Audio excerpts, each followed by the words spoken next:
Mae gan y llyfrgelloedd adnau gyfreithiol hanes hir o gasglu coeddiadau print, ac ers Ebrill 2013 mae rheoliadau newydd yn rhoi caniatâd i ni gasglu deunydd digidol hefyd. Mae porth adneuo cyhoeddwyr yn wefan sy'n galluogi cyhoeddwyr i adneuo cyhoeddiadau'n uniongyrchol o dan y ddeddfwriaeth.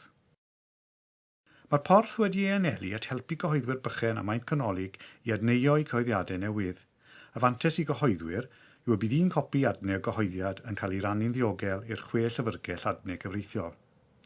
Mae'n holl bwysig bod y deunydd hwn yn cael ei gasglu a'i ddiogelu ochr yn ochr â chyhoeddiadau cyhoeddwyr mawr mwyn creu darlun mor llawn a phosib o'r maes. Bydd hyn yn sicrhau casgliad gynhwysfawr i ddarllenwyr heddiw a gyfori. Mae cyfrestru yn broses syml.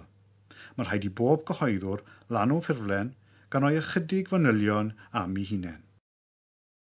Unwaith bydd y ffurflen wedi ei chyflwyno, mae'n cael ei hadolygu gan y tîm prosesu digidol ac os yw'r gyhoeddwr yn cyrraedd y meini prawf perthnasol, bydd yn derbyn e-bost yn ei wahodd i ddefnyddio'r porth i adneuo deunydd. Gellir trwytho amrywiaeth o ddeunydd i'r porth, enghraifft, e-lyfrau neu e-gylchgronau. Gellir trwytho ffeiliau unigol neu luosog i'r porth. Bydd angen i gyhoeddwr lanw ffurflen syml yn rhoi ychydig o fanylion am bob cyhoeddiad sy'n cael ei lwytho.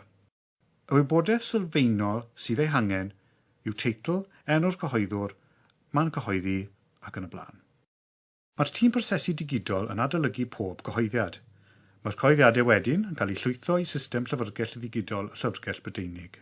O'r system hon mae modd cael mynediad i'r cyhoeddiadau yn ystafelloedd darllen y 6 llyfrgell adnau gyfreithiol.